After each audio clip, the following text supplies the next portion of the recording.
Al extremo de un oído, pensar sonido. Heidi Díaz.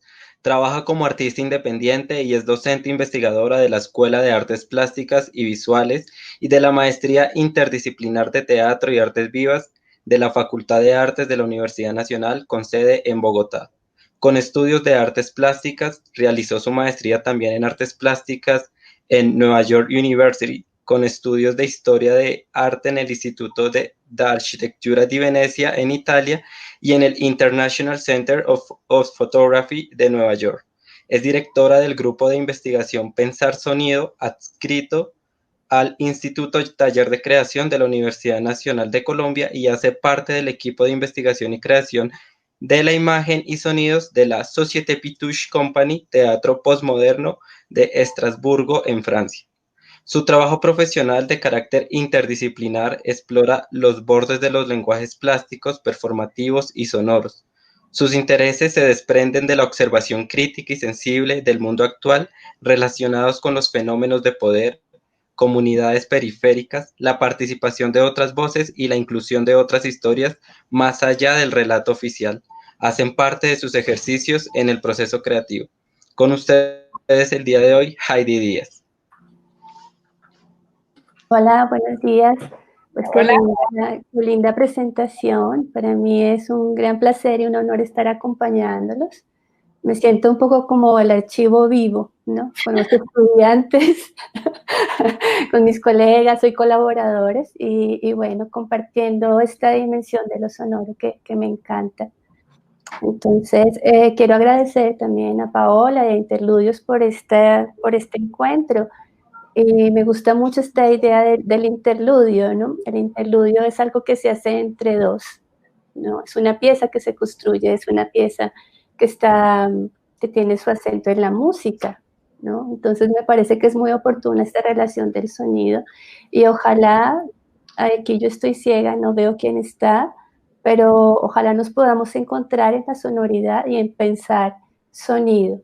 No es pensar el sonido, porque el sonido no es algo que esté fuera, sino pensar sonido como una unidad que inmediatamente me inscribe en el cuerpo. Entonces, muchas gracias por esta invitación y qué bueno que estén aquí escuchándome y escuchándonos, de eso se trata. Ay, Cadi, gracias a ti por aceptar nuestra invitación. Aquí estamos a la escucha. Bueno, solo quiero verificar, ¿tengo 45 minutos o una hora? Yo creo que podemos jugar con la hora. Vale, es porque tengo estructurado. Yo quiero presentarles hoy, como tengo una propuesta a esta hora de la mañana. Quiero presentar esta conferencia como un tipo de gastronomía, como si fuéramos a un desayuno sonoro. Entonces, tengo hoy un aperitivo, ¿no? Que va a ser nuestra entrada, que es este preludio sonoro que les quiero presentar. Posteriormente tendremos algo así como un aperitivo, un abrebocas, para luego llegar al plato fuerte. El plato fuerte estará pasado por un video donde cada uno tendrá una escucha personal, una escucha de 6 minutos. Desde ya les recomiendo que tengan sus audífonos y que controlen ustedes mismos el sonido, porque desafortunadamente los sistemas de producción son distintos para todos, entonces no puedo saber a ciencia cierta quién está escuchando. Lo ideal es que sí esté en un buen volumen para que se sienta, pero tampoco que maltratemos los oídos. Entonces son como indicaciones de higiene sonora para no maltratarnos y seguir así. Ese va a ser el plato fuerte, donde vamos a entrar, digamos, de una mirada retrospectiva. Cuando Paola me hizo esta invitación, hablábamos del grupo Pensar Sonido, porque es un grupo que se hizo en el año 2008, ya vamos a cumplir 12 años de creación, y tenía una relación con la sonoridad. Pero me gustaría también, del 2008 hacia acá, han pasado fenómenos sonoros muy importantes dentro de nuestra vida social, dentro de nuestra vida cotidiana. Entonces, la invitación es que tengamos esta gastronomía sonora, ¿no? A distintos niveles, vamos construyendo juntos y vamos tomando nota de las preguntas que nos sugieren estos sonidos. Hoy nos invito a tener una escucha emancipada. ¿Qué quiere decir esto? Una escucha emancipada es una escucha que interpela, que pregunta, que proyecta. ¿Qué estoy escuchando? ¿Esto que escucho de dónde proviene? ¿Es mi cultura o es realmente lo que yo estoy pensando? Esta escucha atraviesa mi cuerpo, esta escucha está en mí, está afuera, es de la cultura. Y luego, ¿qué estoy pensando? ¿Cómo reacciono? ¿Estoy sintiendo? ¿Me emociona? ¿Cómo va mi emoción? Son muchas preguntas las que vamos a hacer. A ese conjunto de preguntas los voy a convocar hoy. En esto que titulo por el primer fragmento, nuestra escucha emancipada. Entonces, buen viaje sonoro y te pido, por favor, Paola, si me prestas las diapositivas. Okay. Voy a ser también muy sintética porque en 45 minutos no puedo elaborar mucho, pero creo que lo más importante hoy no son las respuestas que yo pueda dar, sino las preguntas que cada uno va a hacer y cómo las elaboramos en conjunto. Entonces, mi primer aperitivo, mi primera apuesta sensorial es el Gran Teatro de Epidauro. El Teatro de Epidauro es un teatro que está localizado en Grecia, es uno de los teatros más hermosos, grandes, que todavía sobrevive en el patrimonio de la humanidad. Y traigo esta diapositiva porque es muy curiosa la relación que tenemos con el teatro. Si bien yo soy artista plástica y me he como movilizado por curiosidad a las prácticas del sonido, reconozco en esta forma del teatro la figura de la oreja. La figura de la oreja. Entonces tengo necesariamente que regresar a los orígenes del teatro. Recordemos que el teatro es este lugar de reunión social, en primera instancia, que era para celebrar al gran dios Dionisio. ¿Quiénes celebraban? Los agricultores. ¿Qué celebraban? La abundancia de la tierra. Y luego, ¿cómo se hacía? Todos cantaban, ¿no? Era a través de la voz que se proyectaba en esta gran oreja social, en esta gran oreja arquitectónica, donde se proyectaba la voz. El Gran Teatro del Epidauro, y lo tengo que hablar así con esta emoción, tomó la arquitectura de la oreja. Si ustedes miran la forma, eso no es casual, es porque estaba pensando en que las voces de los actores se proyectarían hacia esos espectadores, que si tuviéramos la vista del otro lado, en esta concha está ubicado en una colina, porque esa colina va a tener una resonancia acústica que va a ser perfecta. El teatro fue creado para ser escuchado y tenía una perspectiva para mirar. El teatro es el lugar donde se va a escuchar y después se mira, porque eran las oraciones a Dionisio lo que importaba. Para mí esta es una referencia muy importante. Frente al espacio del Epidauro también habían muchos hospitales. El teatro en el siglo III estaba pensado como el lugar de la sanación. El teatro es el lugar que sana, ¿no? Y tenía mucho que ver con la sanación. Cuando alguien estaba enfermo, necesariamente tenía que ir al teatro, porque en el teatro, que era un evento también de carácter religioso profano para Dionisio, las personas se curaban. Sócrates decía en un texto, algo milagrosamente pasaba que la gente sentía felicidad y se olvidaba de sus males. Esta frase, por favor, recuérdenla, porque vamos a parar esta oreja y esta estructura del teatro, que es en una primigenia. Vamos a pasar a la siguiente diapositiva, Paola. Este teatro tenía una acústica perfecta. La imaginación del arquitecto permitía también construir este mapita que ven abajo, el mapa azul, es el estudio acústico que se hizo del lugar. Porque el teatro es una experiencia colectiva y democrática, ¿no? Todos los participantes tendrían que escuchar de la misma manera y de la mejor manera. No era posible pensar en resonancias, no era posible pensar en pérdidas de sonido. Era tan perfecto, o es tan perfecto porque aún existe el teatro, que el arquitecto se inventó unos resonadores para que la voz que estaba a 70 metros ubicada llegara perfecto al oído de todos. Nadie pagaba en el teatro, porque el teatro era una experiencia religiosa. Aunque dionisiaca o baconiana para los romanos, esta era una experiencia espiritual y tremendamente sanadora. Esas palabras no las olviden, porque la siguiente imagen me va a dar lugar a pensar, porque recuerden que yo vengo de las artes plásticas y venimos a hablar de sonido, y el sonido es todo para el teatro. Esta idea de que el teatro sanaba, de que el teatro inspiraba una felicidad que hacía que los cuerpos sanaran y las mentes sanaran, va a orientar también las escuelas de medicina. El término auscultar, cuando el doctor lo ausculta a uno, en estos tiempos lo que significaba es que no solamente te escuchaba el cuerpo y escuchaba los males, ponían la oreja en tu pecho, en el brazo, en las venas, en el corazón, pero también te preguntaban, ¿qué te pasa? ¿Cómo estás hoy? ¿Dónde te duele? ¿Y cómo va tu vida? Porque esa parte de la escucha era una parte también de saber cómo estaba el cuerpo. El cuerpo no era solamente un asunto muscular de carne y hueso, músculos y esqueletos. El cuerpo también tenía un alma y esa alma le pasaban cosas, sufría, se enamoraba y esa enfermedad tenía que salir por la voz. Por eso es importante para la medicina el término auscultar, que hoy se pone en el estetoscopio en el corazón, pero anteriormente la auscultación tenía que ver con escuchar al otro. Seguimos, por favor. Y así, con estas investigaciones sobre lo sonoro, llegamos al grupo Pensar Sonido. Como les decía, para mí es una experiencia y muy importante porque lo sonoro está en el mundo. Les compartía el texto de Nunca vi un sonido de Murray Schafer. En esta ocasión me he concentrado como en una mirada muy latinoamericana para tener también nuestros propios referentes, nuestros propios paisajes. Y esta idea de pensar sonido proviene justamente del teatro en su primigenia, en su concepción única. No es el teatro como una categoría, sino el teatro que convoca, reúne, sana y es para escuchar.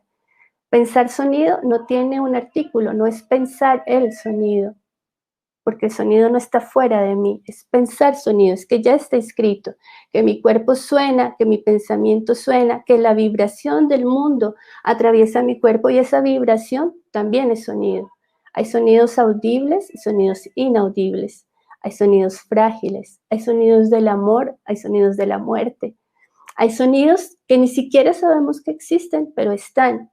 Entonces me parece que es importante como empezar a hacer esta logística de los sonidos que nos interpelan, los sonidos que yo habito y los sonidos que me habitan.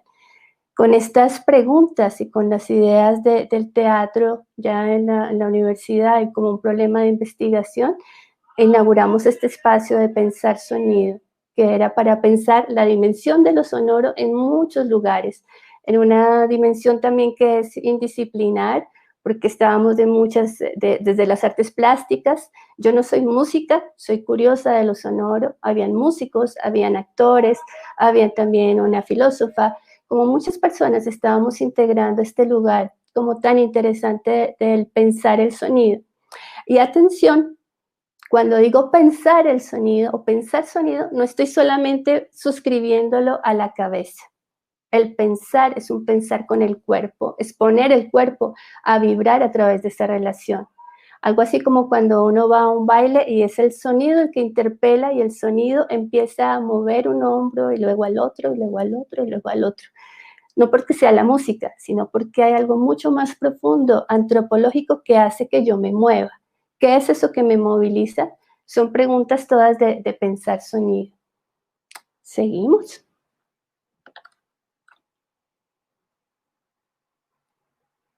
Y una vez más, tengo esta imagen que para mí es muy diciente. Recuerden que soy artista plástica.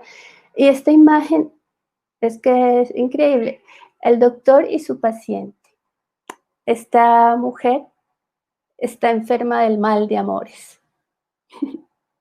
Tiene el mal de amores. Esto era otra época, el mal de amores seguramente era un mal de amores de 10 días, porque el tiempo era otro, no es un mal de amores como el nuestro, pensar que el tiempo también es una correspondencia muy distinta, pero es una imagen que me parece muy, muy bella y propone muchas cosas para mí. Este paciente, ¿no? El doctor y su paciente, el doctor la acaba de auscultar y no encuentra nada en su cuerpo. Luego le pregunta, le ausculta su voz y le dice que su amado acaba de partir para la guerra y le receta el mal de amor. El mal de amor tiene que ser curado inmediatamente, tiene que remitirse al teatro. No hay ninguna otra sanación, no hay ningún otro remedio. Ella, porque la historia está basada en Grecia, ella inmediatamente sale, va al teatro, escucha una tragicomedia, porque solamente la tragicomedia podría salvarla. Después del drama viene la comedia y se cura milagrosamente. Está lista para el siguiente mal de amor. Esta figura para mí es muy importante porque en el proyecto de pensar sonido me da origen a algo que llamamos el escuchatorio. Si puedes pasar, Paola, por favor. Entonces, el escuchatorio, ¿no? Dentro de este pensamiento del proyecto Pensar Sonido tenemos como dos figuras muy importantes metodológicas. El escuchatorio, que es el escuchatorio, es el lugar donde necesariamente tenemos que ir a escuchar no solamente el cuerpo, no solamente la voz, sino a escuchar el mundo, qué es lo que tiene que decir. Teníamos unas reglas muy juguetonas, que una de las primeras normas del escuchatorio es que solamente se está por la voluntad de escuchar. La segunda era un deseo de no intervenir, ¿no? Solamente escuchar. La tercera era el deseo de la interferencia, algo así como el interludio. La interferencia, imagínense en dos gotas de agua, que caen, dos piedras que caen en un lago, hay unas ondas y esas ondas se unen y forman una tercera cosa. Ese era el deseo de interferir con la vida, interferir con nosotros mismos, y como bien decía Hernando, yo no imagino el sonido como una disciplina, sino como una condición tremendamente humana, como una potencia creadora, pero no solamente en la creación de las artes, sino en la creación de ciudadanías, de individuos y de empoderamiento. Como cuando alguien dice, es que tú no me escuchas. Cuando yo digo, tú no me escuchas, es porque estás reclamando atención, es porque estás reclamando un lugar dentro de la participación colectiva. Entonces el escuchatorio tiene mucho sentido con esta idea de la enfermedad, ¿no? La hipótesis es un poco oscura, un poco dramática, ¿no? La hipótesis es como, bueno, la sociedad está un poco enferma, ¿no? Pero enferma de un amor, está enferma de amores que no están correspondidos, de la política o del gobierno, de la educación. Hay enfermedad, es una sociedad enferma como la mujer con mal de amores. Vamos a escuchar a ver qué dice. Vamos a escucharla, y escuchar es muy distinto a oír. Oír es simplemente tener las orejas ahí puestas, pero escuchar significa poner la voluntad.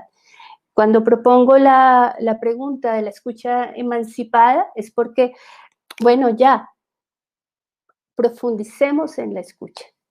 Y para la escucha tenemos que disponer la voluntad. Esa era una como de nuestras leyes internas. La segunda figura era los laboratorios de pensamiento y creación. Hoy, creo que antes se llamaban los laboratorios de investigación y creación.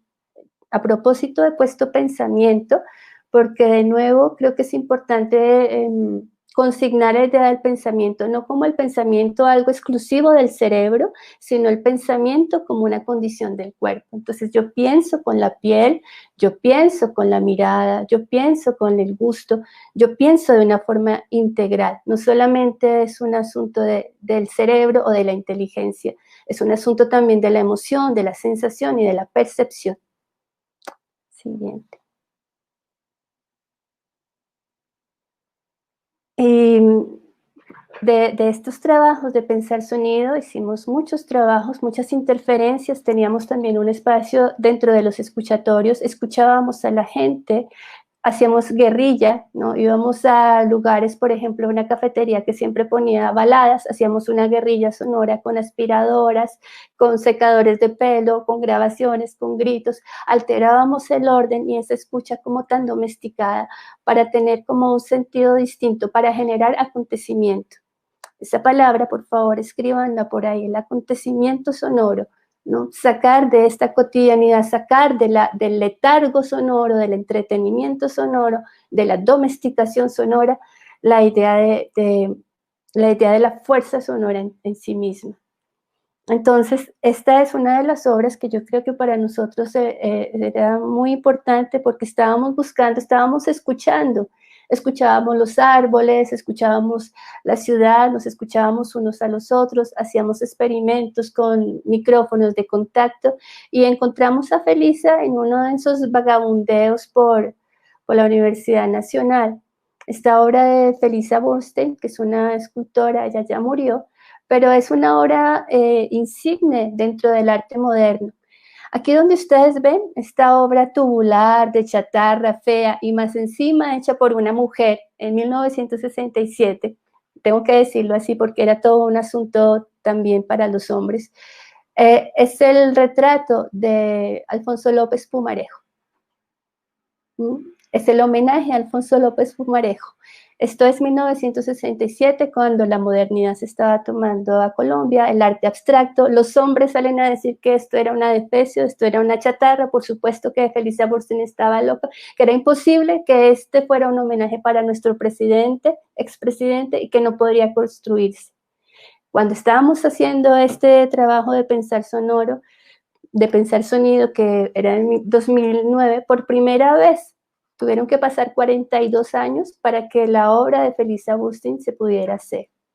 Entonces es como una idea de homenaje, de escuchar de esta escultura que estaba en el olvido, que generó mucho ruido en su tiempo, pero que era mal visto porque tenía las tres cosas. Era una escultura abstracta, era moderna, era como una ignominia contra el expresidente, pero además lo había hecho una mujer, que además era Felisa Bernstein, que le encantaba el ruido, entonces seguramente también estaba loca. Lo digo así, no son mis palabras, sino son los documentales, los periódicos de esa época. Con esta idea de Felisa Bernstein, o con esta gran fuerza, esto es una escultura que mide fácilmente 25 metros, que tiene una estructura tubular construida, en poco tiempo se oxidó. La descubrimos y de pronto dijo, pero si esto es un instrumento sonoro increíble, esta Felisa debe cantar de una manera increíble. Avanzamos. Entonces, con estas exploraciones de sonidos y del espacio, nos pusimos a investigar Felisa. Fue un trabajo muy arduo. Este trabajo era de escalarla. Teníamos 2 expertos en escalada que nos ayudaban a subir los equipos, sacábamos la electricidad del piso.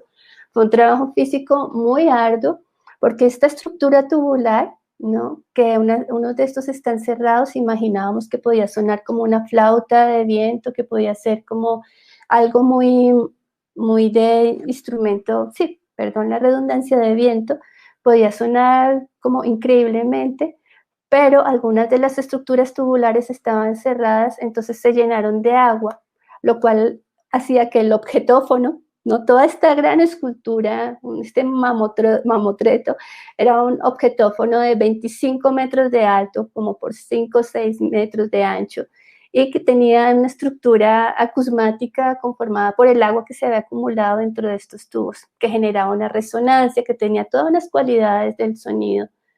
Entonces hay varias instancias que es interesante pensar cómo el objeto tiene una historia en sí misma, no es un objeto desprovisto de alma, es un objeto que tiene una historia que estaba reconocida dentro del arte, pero también una historia dentro de la universidad, se volvió un ícono, pero también para nosotros tenía una posibilidad, una potencia de instrumento sonoro.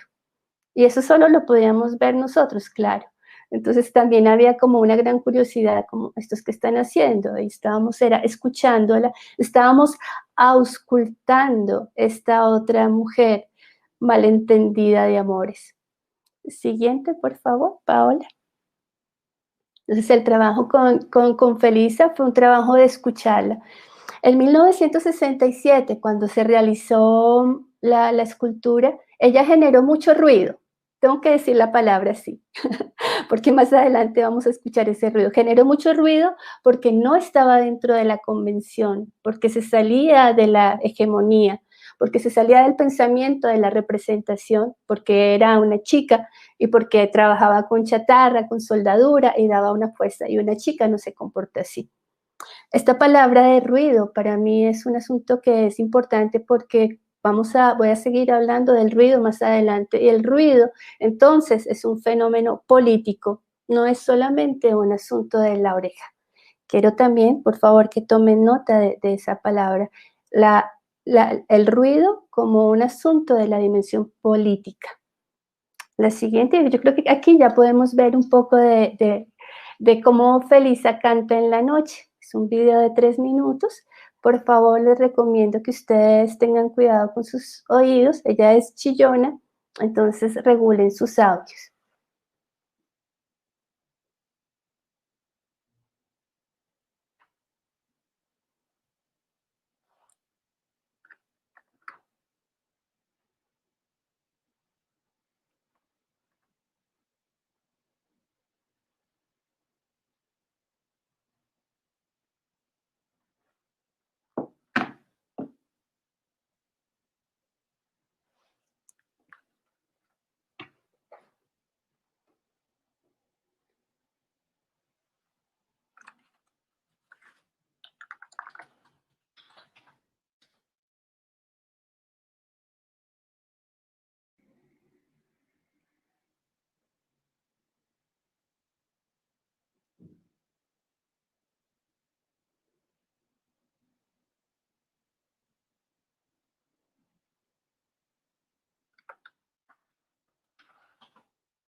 Yo no estoy escuchando, Paola.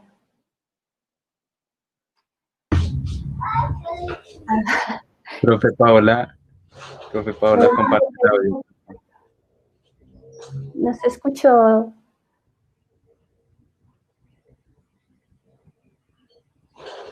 Ok, ya. Lo voy a volver a empezar, ¿vale? Gracias. Perdón.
Bueno, y así sonó Elisa.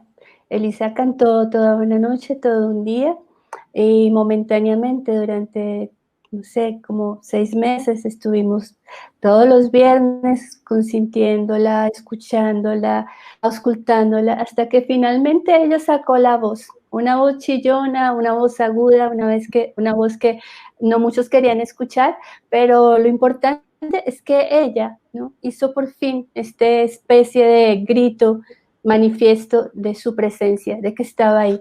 Para mí y para nosotros en ese momento era un acto simbólico cuando ella emitió su primer sonido, como si se tratara de un bebé cuando da su primer llanto. Fue como una alegría inmensa, porque todas las cosas tienen un sonido, todo en el mundo está sonando en este momento. Entonces, asistir a este nacimiento de un sonido, en este caso fue un feedback y fue unos micrófonos de resonancia, micrófonos de contacto los que hicimos, hubiera podido tener otro tono, una textura de voz, otra temperatura, pero para nosotros ese acto de que ella sonara, ¿no?, fue como un gran momento, como todas las cosas suenan y cómo sonarían, cómo darle vida a ese sonido, cómo hacerlo parir de las cosas, cómo sacar esos sonidos de ahí, del televisor, de la mesa, de la silla, del cuerpo, de la piel. Entonces, con todo lo que significaba Felisa, fue un momento de verdad como de empoderamiento. Ahora Felisa existe porque grito, porque chillo. Chillo de noche, chillo de día, y también muy interesante porque no teníamos público.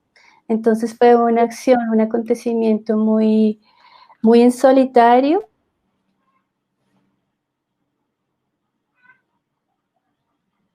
Los vigilantes enseguida, claro, presencia de otro orden que es importante, como asistir al nacimiento de una sonoridad oculta. Entonces voy a seguir avanzando. Como Pensar Sonido participamos en muchos eventos, estuvimos en el parqueadero del Banco de la República, estuvimos en la Galería de la SAB, estuvimos en la Universidad Nacional, haciendo tipos de exploraciones como estas, creaciones de objetos para proyectar el sonido, intervenciones sonoras, conciertos.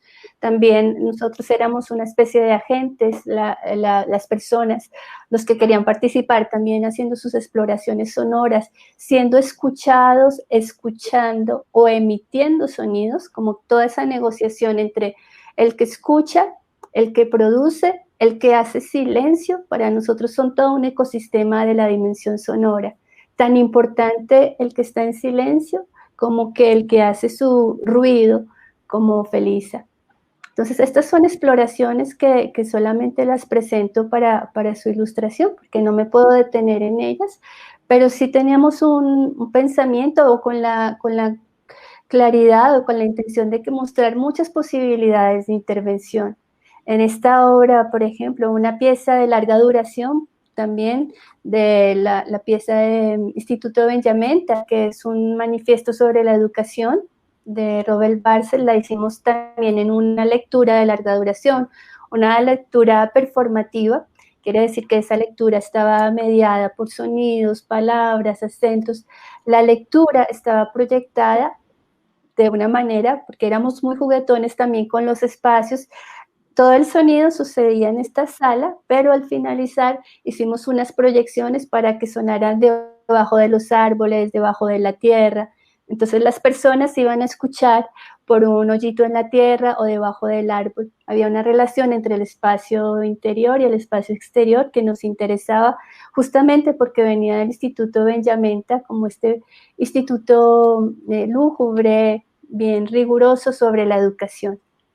Las excusas son muchas, ¿no? Yo creo que el que está haciendo una exploración sonora se puede pegar de cualquier cosa, desde la pregunta ¿cómo sueno yo?, ¿no? ¿Desde dónde viene mi voz? ¿Cómo está mi pulmón, mi diafragma, mi hueso? ¿Cómo sueno? Hasta la relación con el mundo. Tan infinitas las posibilidades como infinito el mundo de lo sonoro. Teníamos este seminario, el semanario de los ruidos, que son estos cuadernos donde cada persona escribía los sonidos que le habían impactado en el día. teníamos el libro de los recuerdos, cuál era el primer recuerdo sonoro, teníamos el libro de los ruidos que son más importantes para cada uno, teníamos también las escrituras sonoras, a veces onomatopéyicas, a veces de imágenes sonoras, a veces poemas o poemas fonéticos. Entonces las metodologías y las dimensiones del mundo sonoro son tan amplias que realmente es el deseo de cada uno, hacia dónde se moviliza que puede seguir avanzando, hacia dónde se aboca el deseo, hacia dónde lo encapsulo, y todo es posible. Entonces, también hay una metodología que tiene que ver con el deseo, con la fuerza, con el impulso, y cualquier motivo, por pequeño que parezca, es importante, siempre y cuando sea importante para la persona que lo esté investigando, o la palabra de hoy es auscultando, como la imagen del hombre. El que no oye, que no escuche. Hay una frase de la Biblia, yo no soy la más religiosa, pero me gusta porque dice, el que tenga oídos para oír, que oiga, el que tenga voz para hablar, que hable, si no, pues no lo haga. Como una gran libertad también de propuestas. También es interesante en la relación de los sonidos, de lo sonoro, que hay una relación de emisión y de emisor y de receptor. Generalmente el que habla le otorga un espacio al otro del silencio. Eso sería, en términos políticos, sería una buena comunicación. Pero cuando esto se interfiere, cuando esos dos tienen mucha información para dar, entonces se genera el ruido. El ruido es una circunstancia también histórica, contextual, antropológica. No es solamente un acto, no es un acontecimiento físico del sonido exclusivamente. Y tiene que ver también con la paleta del gusto y del disgusto. Hemos sido educados en una paleta sonora que transita por la AM y el FM, y últimamente solo Daddy Yankee, ¿no? Es lo más triste, porque la paleta sonora está reducida a unos pocos canales en los más media, y en los sonidos de la naturaleza, los sonidos humanos, los sonidos mecánicos están ya tan cargados de sentido que debemos otra vez reinventarlos, que debemos reformularlos y hacer esto que decía al principio, una escucha emancipada, sacarnos de la domesticación de la sonoridad en los dos términos, como escucha y como emisor. Aquí terminaríamos mi primer interludio para pasar ahora a este plato fuerte. Este plato fuerte está constituido por unos archivos sonoros. Ayer Bruno hablaba de los archivos. Este es un tipo de archivo que he diseñado para tener una experiencia sonora.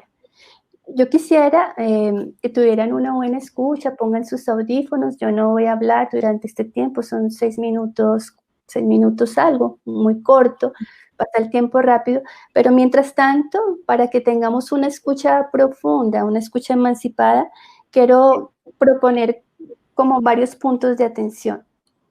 Uno de esos tiene que ver con la dimensión de la escucha en la ciudad, ¿no? Ese es uno. El siguiente es como la ciudad que habla, la ciudad que escucha, la ciudad que recibe. Yo sé que puede sonar todo muy animista, pero ya me van a entender. Solo tomen nota, tengan fe. Luego hay otra necesidad como de explorar la palabra del acontecimiento, el acontecimiento sonoro dentro de la cotidianidad. Y también quisiera hacer una pregunta para que la conversemos toda, aunque sea por este chat. La pregunta sobre las teatralidades, las performatividades y las corporeidades.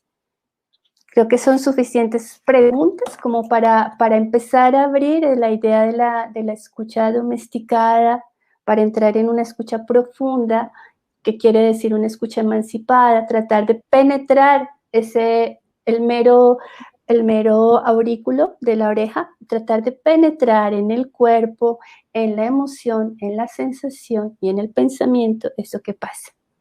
Entonces les deseo buen viaje. 6 minutos y nos vemos en un ratito. Nos vemos y nos escuchamos. Ok.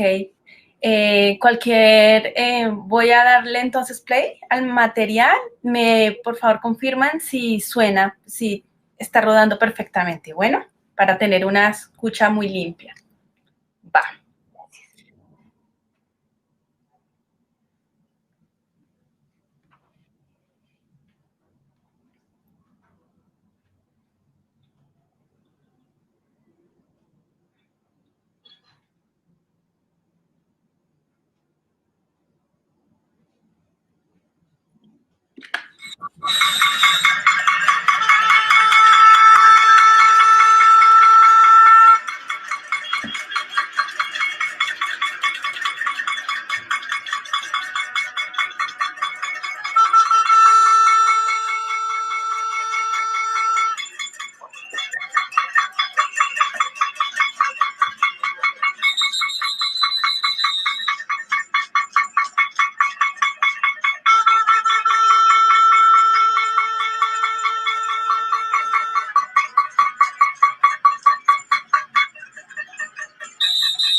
una servilleta para que se limpie.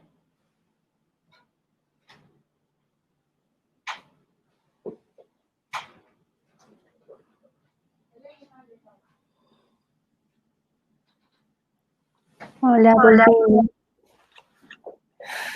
Bueno, la verdad no sé cómo se escuchó porque lo mío estuvo entrecortado. Entonces no sé cómo, si pueden decir si escucharon.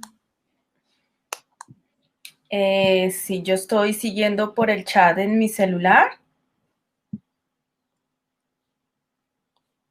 Perfecto. Pasa que en el envío estamos atrasaditos, nosotros estamos adelantados unos segundos, pero vamos. Perfecto. Es que tenía temor de que no estuvieran escuchando. Sí, es que bueno, pues bienvenidos a otra vez después de este pequeño viaje sonoro. Como les decía al principio, yo creo que mi propósito, mi deseo era indisciplinar la cosa, pensar los sonidos fuera de la disciplina o el sonido que me sirve para o el sonido que yo voy a crear, sino más bien penetrar esta idea de que lo sonoro ya me habita y al contrario, yo habito lo sonoro y lo sonoro me habita.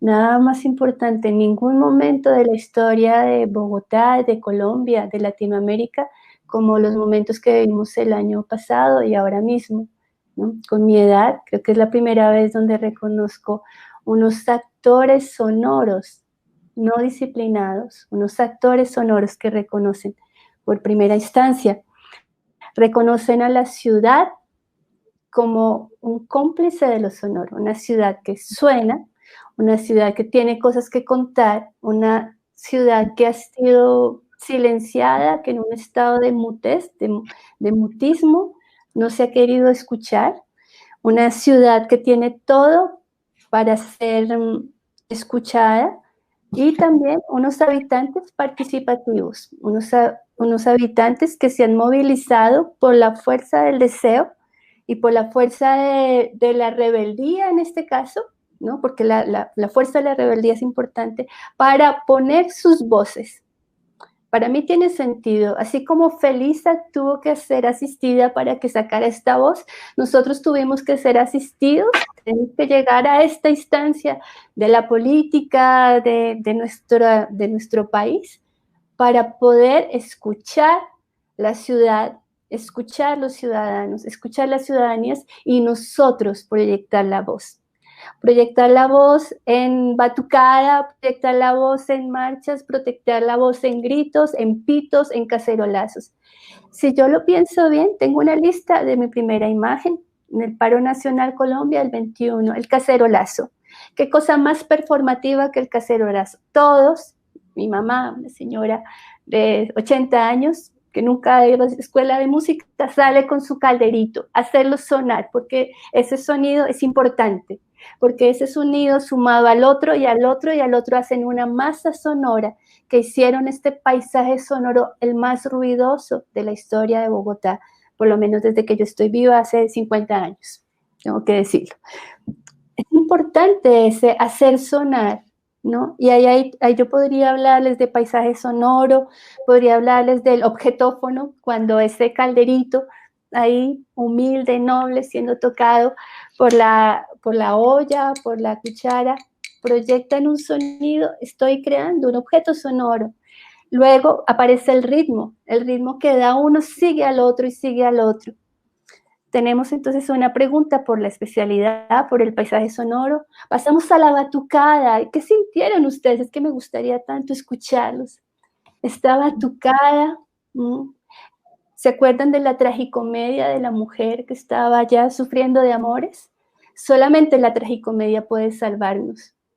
Solamente la protesta alegre, ¿no? Solamente este sentido de fuerza vital, ¿no? De indignación en ese momento, proyectada en un instrumento, en un ritmo, en una batucada, saca esta energía de la emoción. Entonces yo creo que hay una relación muy importante con no el sonido que viene de la inteligencia, de cómo yo lo percibo, sino el sonido que es una exteriorización del colectivo, es un comportamiento colectivo, no es individual. Entonces casi que yo me atrevería a decir, y lo escribí en mi cuadernito, la dimensión política del sonido como la dimensión de sus estéticas. Ustedes lo ven en el espejo. La dimensión política del sonido como extensión de sus cualidades estéticas. Quiere decir que esa batucada no es una batucada interesante porque suene chévere o porque suene alegre, pero la alegría es importante, sino porque es el colectivo el que está sonando, sino porque es el deseo de muchas fuerzas convocadas para hacer sonar esos tambores, casi que reventarlos, casi que explotarlos. Entonces me parece que también esta dimensión de lo sonoro, a veces tan domesticada, condicionada a la música, a la armonía, ¿no? Y al gusto del oído, debe ser también un fenómeno importante de lo político. Luego pasamos, y también hago una anotación en la batucada. Bienvenido el hardcore, el metal, bienvenido el glitch, el grunge, todos estos grandes movimientos del underground sonoro que uno a veces en el gusto educado no los contempla como una posibilidad, tienen un alto sentido político, de lo perturbador, así como Felicia. Tenemos un tercer momento, un tercer archivo, las tesis con un violador en tu camino. Ustedes pueden encontrar en YouTube este violador en tu camino. Ha pasado desde el árabe, desde todas las lenguas, el francés, el inglés, indígenas también haciendo este. ¿Y qué hay con este fenómeno? ¿No? ¿Qué hay? Es impresionante la cantidad, como la sincronía, que es otra figura sonora, como los pensamientos se sincronizan, como nosotros estamos ahora sincronizados con el COVID, ¿no? Entonces, la esfera de los sonidos, la dimensión de lo sonoro no es una esfera instrumental de lo sonoro simplemente, es un pensamiento y es una dimensión. Sincronizar esas voces de, no sé, 10.000 mujeres de las tesis cantando El violador en su destino, pero no solamente en Chile, en Colombia, en el Paraguay el 21 de noviembre, en San Francisco el mes pasado, en París, en la India, ¿no? En distintos acentos, es como el sonido también es un flujo, ¿no? Es una vibración, va de lugar en lugar, el sonido tiene la capacidad de rápidamente ser transmitido, así como un mal chisme. Pasando a lo cotidiano también, así como un mal chisme. Entonces, esta vibración sonora, estas voces que tienen un mensaje muy claro en términos de la comunicación, no solamente están transmitiendo un mensaje, están transmitiendo un cuerpo rítmico. Lo que se moviliza no es un mensaje alfabético centrado, están movilizando toda una fuerza corporal en grupo hacia otros lugares. Entonces también el sonido es maravilloso por eso, porque transmite a otro lugar, llega rapidito, así como la onda corta y la onda larga. Entonces estoy como abriendo un poco los archivos. Podemos hablar de coreopolíticas, de cómo esta coreografía sonora, ¿no? Porque es una movilización, también genera flujos en el mundo, en el globo, y cómo la multitud es capaz de incorporar el ritmo. La idea del ritmo para los músicos que estén por ahí o los que tengan conocimientos de la música es una idea primigenia, es el reencuentro del corazón de la madre en el vientre del bebé, es el pulso.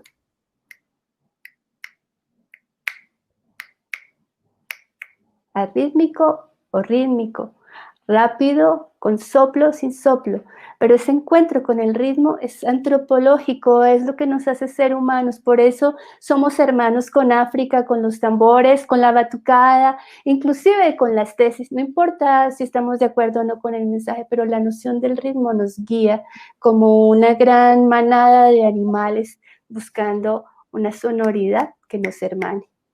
Entonces, este violador en tu camino, más allá de que sea un mensaje, es como una fuerza corporal sonora. Luego tengo también como abriendo los espacios para que no se quede una información cerrada. En el cuarto momento tengo el gesto, ¿no? Este gesto que a mí me conmueve enormemente, para unos puede ser la fuerza del trabajo, pero no. En esta ocasión, en el sismo del 2017, este gesto, mi mano contenida cerrada, era para guardar silencio. Para guardar silencio y escuchar los quejidos de los que estaban heridos bajo los escombros. No era sino subir la mano. Entonces, fíjense en cómo este gesto se convierte en un gesto silente. Mi mano se hace una roca y esa roca se hace silenciosa. Y guardo silencio en comunidad para escuchar a ese que sobrevive. Esa es como mi apuesta de cómo el sonido, el silencio en este caso, que también es sonido, pasa a la gestualidad del cuerpo y la escucha, entonces se vuelve un acto esencial.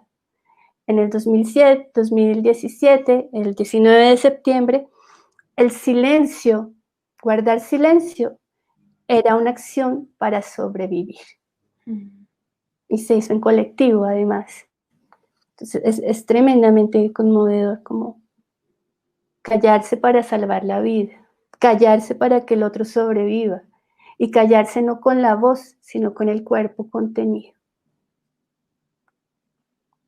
Mi siguiente postal sonora es la de la movilización, la música del baile de los que sobran. Y aquí me gusta pensar también cómo hay una rebeldía de los instrumentos, como el violín, que todos tenemos en el imaginario, que es un violín clásico para tocar música clásica, dentro de unos especialistas de la música clásica, salen a tocar el baile de los que sobran, ¿no? En la calle, al lado del bajista, al lado del metalero, al lado del señor que hace la cumbia. Entonces me parece que también hay un problema y por eso hoy estoy emancipada, es cómo sacamos de esa domesticación lo sonoro. El instrumento no sirve para hacer música clásica, el instrumento sirve para lo que yo quiera hacer. Entonces también me parece que hay un sentimiento y me gusta mucho también el coro de las voces. No son voces especializadas, son las voces nuestras entonando unas palabras con un ritmo y con una cierta alegría, porque la emoción, el cine sabe bien de esto, el teatro también lo sabe, el sonido escribe emociones. El sonido, más que ninguna otra cosa, escribe una partitura de emociones dentro de una pieza teatral. El sonido es la dramaturgia emocional. El cine lo sabe bien, el teatro le sigue. Entonces, ahí también hay unos rasgos de cómo el sonido puede rápidamente jugar con nuestra emocionalidad. Tiene la capacidad de ponernos muy tristes o ponernos muy alegres y nos manipula, nos lleva, nos trae. Entonces también es un juego interesante. Cuando yo hacía este registro y unía, trataba de poner un ritmo, ¿no? Como no se me van a caer aquí en el silencio, vamos a subirle la batucada, vamos a cambiar el ritmo. Y es algo también que tiene que ver cómo se manipula el tiempo y cómo se ofrece una experiencia distinta rítmica. Y para terminar, en mi última postal sonora, estampa sonora, mi último archivo, pues sí, indudable, ayer cuando trabajaba pasaban por mi ventana estas otras performatividades, ¿no? Los teatros no están acabando, yo abro la puerta a los teatros, abro mi ventana y mi cortina a los teatros, entonces en mis últimas semanas, he recibido mariachis, vallenatos, hasta cristianos me han cantado por la ventana. Ayer fueron los venezolanos gritando por ayuda, lo cual es tremendamente sobrecogedor, ¿no? Si uno todavía está como no tan anestesiado, no tremendamente como vital, ¿no? ¿Qué es esa voz y qué es ese grito? ¿No? La voz como una necesidad, así como este gesto, es el gesto del silencio y la contención, como escuchemos. Escuchemos, hay una vida en peligro, escuchemos. Ese grito es sinónimo de la mano. Entonces, hay una pregunta que se me abre por esas performatividades, ¿no? Ese mariachi triste, un mariachi muy melancólico, cantándole a un edificio que no tiene oídos para escuchar, ¿no? Que está ahí tocando una canción y luego como un palincesto y rápidamente cambia el escenario. Recordemos nuestro teatro romano, el Epidauro, pasa el señor con su arpa llanera, ¿no? En una mezcla estrafalaria llega de pronto el señor cristiano a tocarle una oración, porque Dios es importante aquí. En esta ocasión no es Dionisio, es otro Dios, no sé cuál, pero hay otro Dios. Entonces, fíjense en cómo estamos inscritos en una urdimbre sonora que es política. Política no en el sentido de lo político, sino de que me convoca a mí a una reacción, a mí como agente político. Escucho, no escucho, intermedio, no intermedio. ¿Cómo performo yo esa sonoridad? Entonces, creo que hay varias cosas que son importantes. Los teatros se levantan en la calle cuando yo escucho y participo. Los teatros se ocultan cuando yo no participo. Hay necesidad de ser escuchados, hay necesidad de sonar, hay necesidad de gritar. Hay una dualidad que está muy grande en estos momentos y yo quisiera llamar la atención sobre eso, como repensar esta idea de la autoridad. Desafortunadamente ustedes me están escuchando, o yo quisiera pensarlo así, y yo soy la autoridad.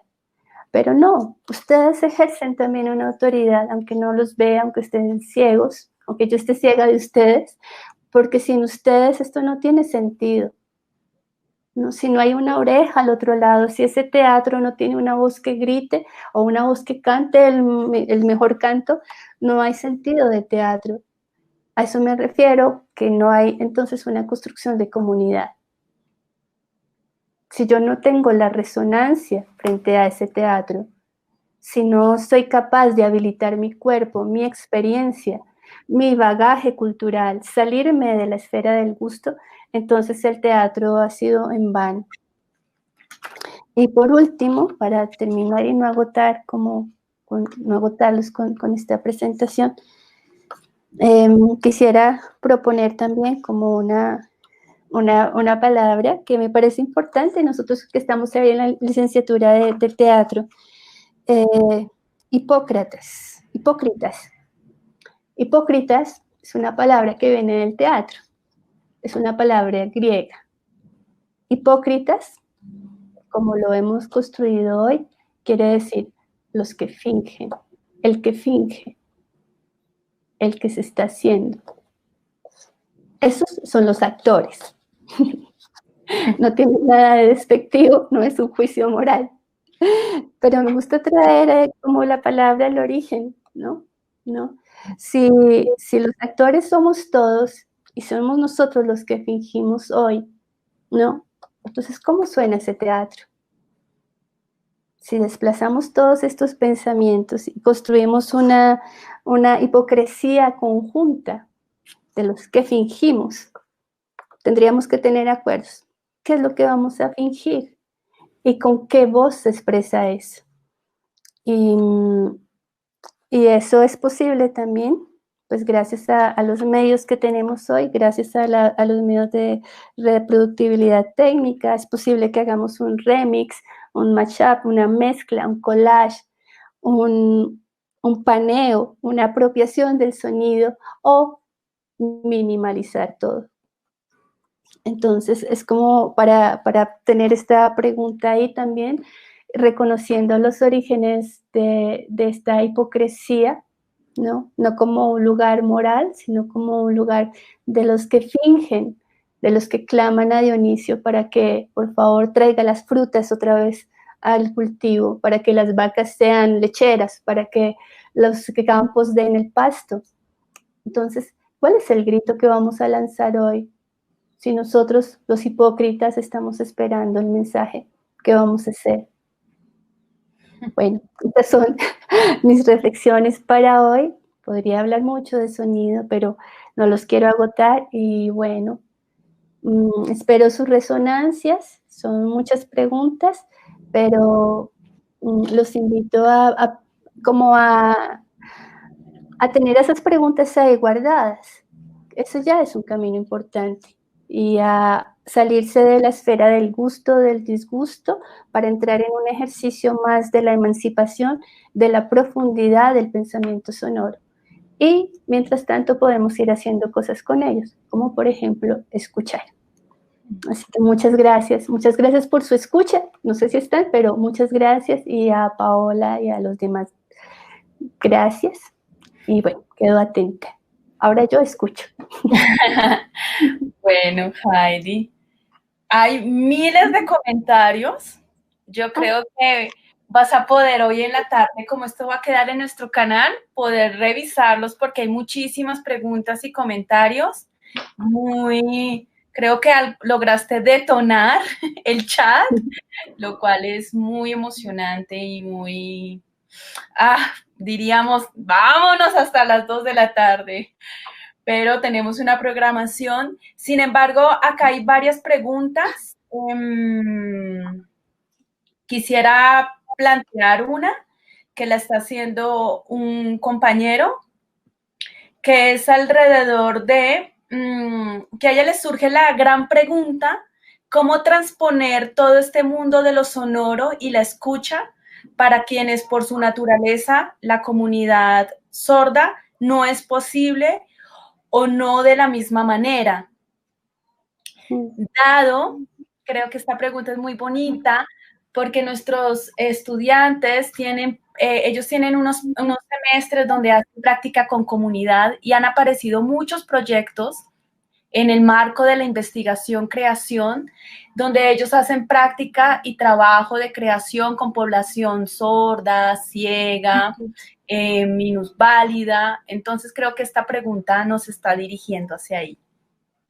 Bien, es una pregunta muy bella y sí, mira, es que hay muchas dimensiones de lo sonoro. Una primera de esas dimensiones es por la vibración, ¿no? La vibración está pasando en este momento.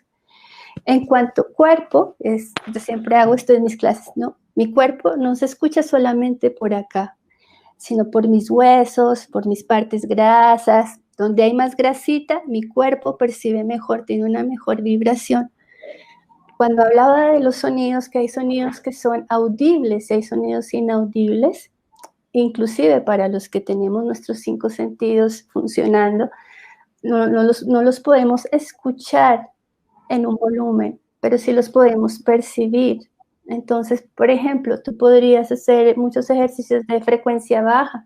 La frecuencia baja, más o menos, para explicar, es como cuando uno está en un concierto de rock y todo le llega aquí a la panza, ¿no? Porque las vibraciones bajas se meten ahí.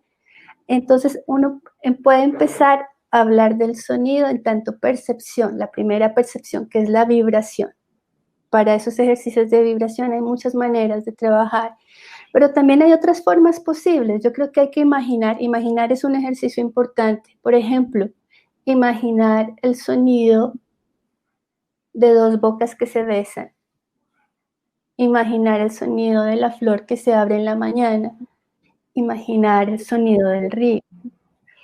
Como que la relación, la dimensión de lo sonoro es tal que no solamente, y por eso mi ejercicio no se convocó solamente en la fisicalidad del sonido como materia, porque el sonido ocupa espacio, lo define, lo transforma, pero también, antes que eso, el sonido es una experiencia interna. Aquí, ya en este instrumento sonoro, mi primer instrumento sonoro es el cuerpo.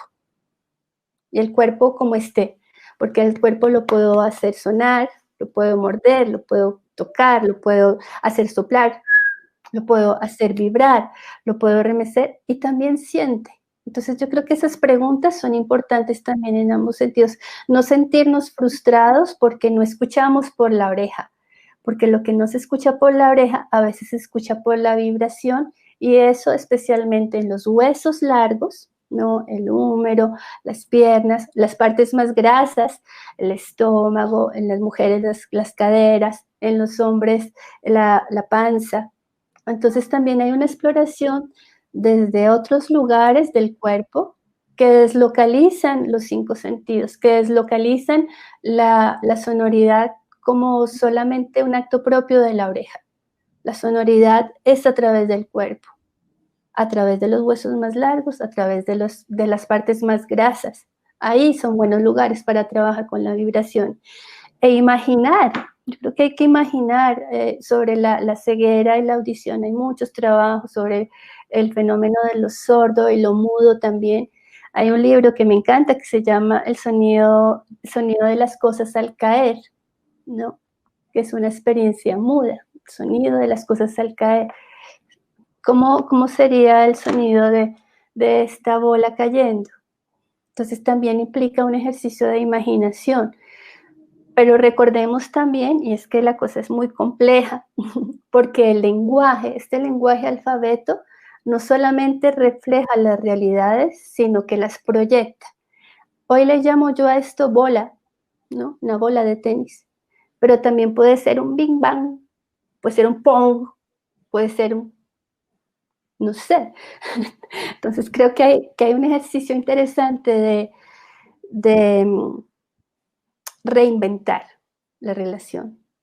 Y no pensar que porque no escuchas con el oído en un volumen alto, no estás escuchando, porque realmente sí. Y estoy siendo totalmente racionalista en este momento. No es metafísico. Espero ayudar con eso.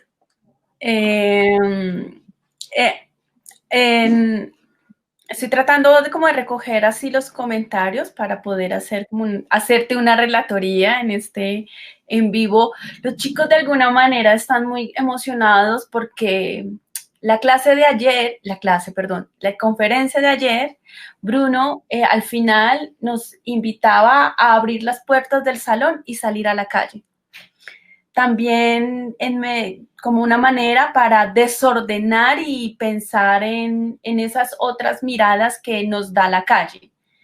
Y muchos comentarios nos están llevando a que están tejiendo este puente con el material de la escucha que tú nos compartiste.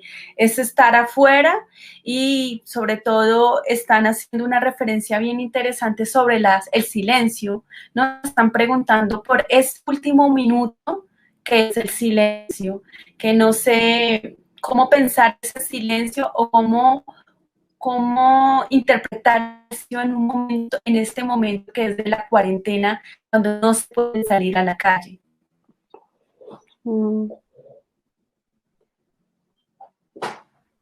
Sí. Yo creo que, mira, yo tengo que hacer así.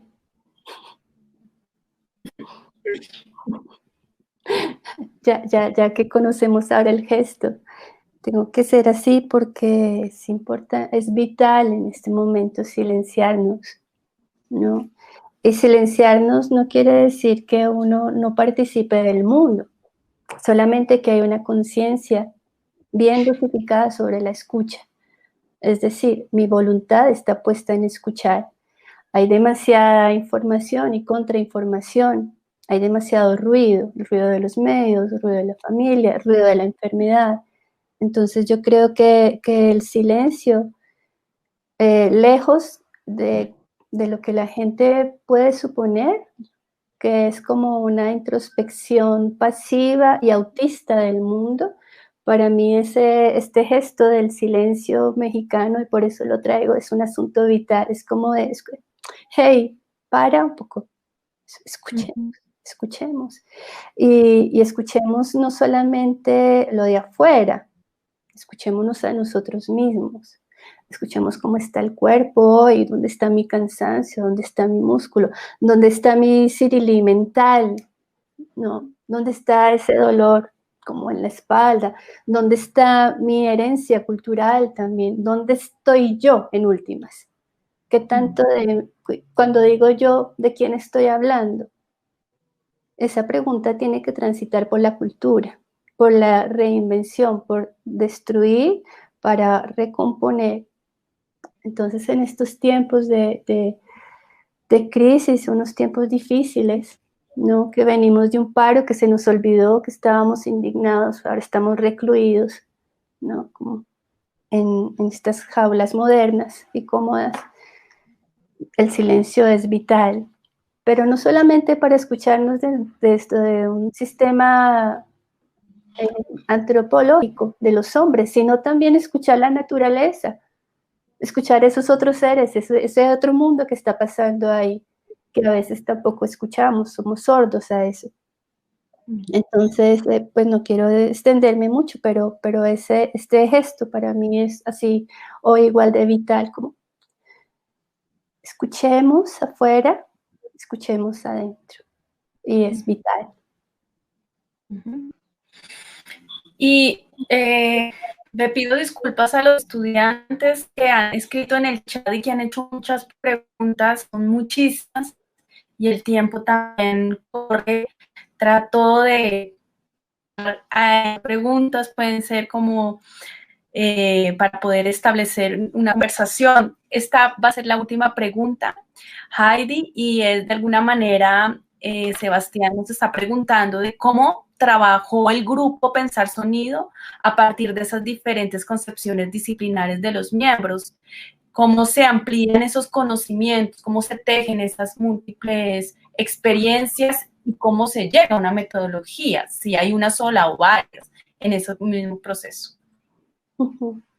Yo creo que ese es el asunto más interesante. Lo primero es que hay que quitarse el miedo, como que olvidarse que, como quitar las fronteras y abrir umbrales. Quitar la frontera quiere decir, tú no eres músico, yo no soy artista plástica.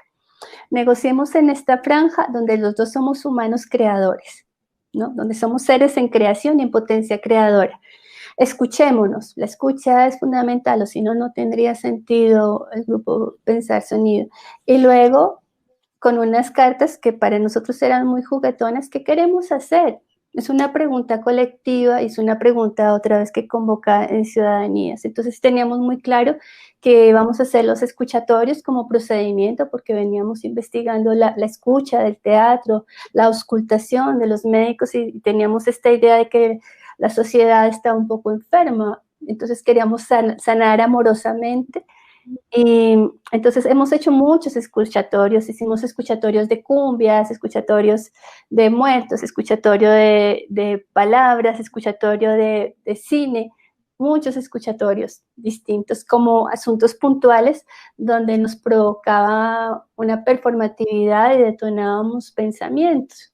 Y luego entrábamos en lo grueso, que era el laboratorio de pensamiento y creación. Es un laboratorio donde se ponían problemas, por ejemplo, de interfaces, de aparatos, le llamábamos el cacharreo, porque hay una parte que es física, por supuesto, o de dibujar, de lanzar papeles al aire, pero sobre todo como cuál es el deseo que lo convoque cada uno. Y te digo, todo es válido. Creo que lo primero es limpiarse como... Hay un libro que puse ahí en el Drive para ustedes que se llama Un rinoceronte en el aula. Me gusta mucho ese título, Un rinoceronte en el aula, porque es lo más extraño y al mismo tiempo genera una imagen y es este animal grande, fuerte, en el aula, que es también un espacio domesticado con unos niños. Es como un choque muy curioso. Y yo digo, así debe ser el proceso de investigación. No es cómodo, si es cómodo, olvídate, debe ser confrontador, debe generar una tensión, debe ser asombroso, debe ser interesante, te deben dar ganas de ir a escuchar a Felisa Borstein a las 7 de la noche un viernes. O sea, realmente debe haber un pálpito importante. Entonces, las metodologías, yo creo que son metodologías también rizomáticas, mucho más orgánicas, donde por momentos el grupo funciona en colectivo, pero también cada uno tiene su búsqueda individual cuando quiere.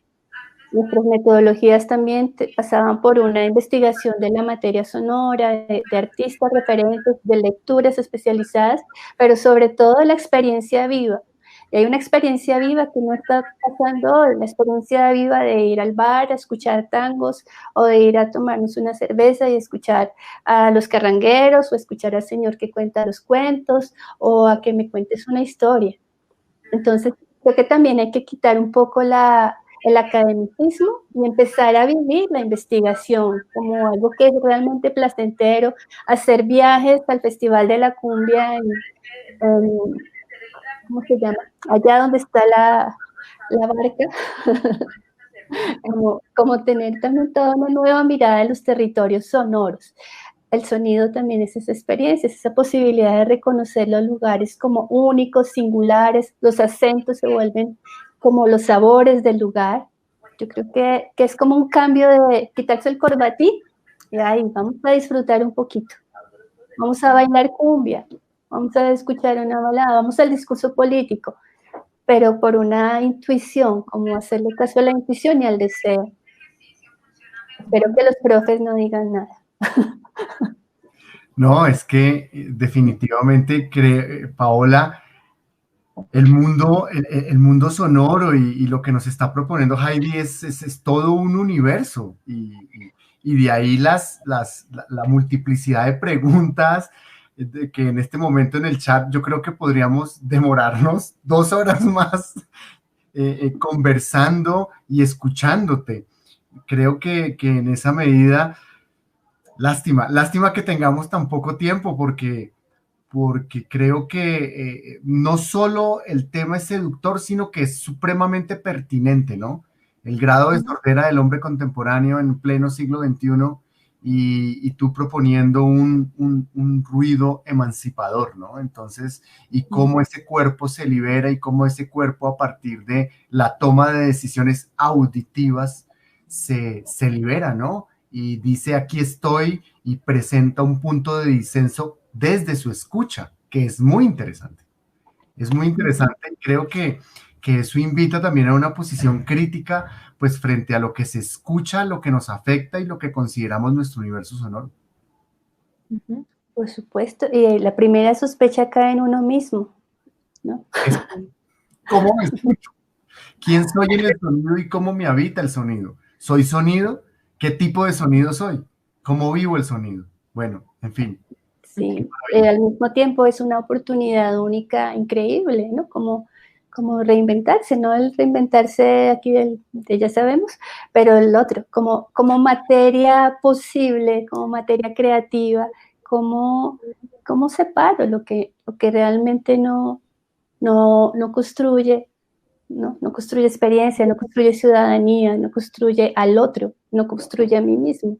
Y ahí hay muchas capas donde debemos como limpiar. Es impresionante aquí pensarse el sonido en un cuerpo, porque normalmente en educación teatral tú te piensas el cuerpo y el sonido, no soy sonido en un cuerpo, ¿no? Y esto es lo que empieza a girar y empieza a tomar un matiz muy particular y puede claramente definir una serie de abordajes que cambian la manera de ver el fenómeno, ¿no? De ver las manifestaciones artísticas. Paola, yo creo que ¿cuánto tiempo nos queda? Es que es muy poco tiempo.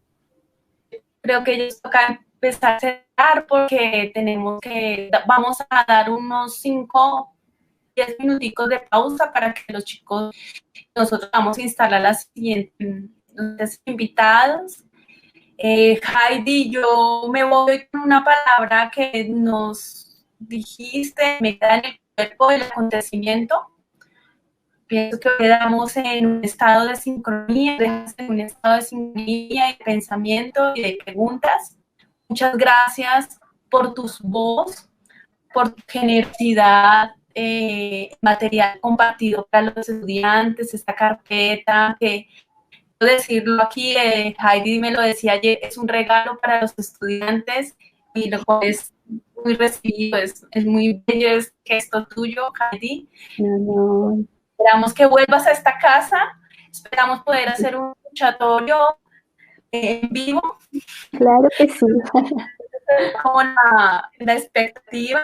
Y muchas gracias por estar aquí, por acompañarnos, por estar aquí con nosotros y en este interludio, poder activar esta palabra, el interludio que se genera en este espacio académico de la facultad, en el programa de la licenciatura de Artes Escénicas. Muchas gracias a ustedes y bueno, también aquí me tienen cuando quieran. Y nada, miren, que este sea nuestro gesto de hoy. Bueno, muchas gracias. Muchas gracias. Un abrazo. Gracias.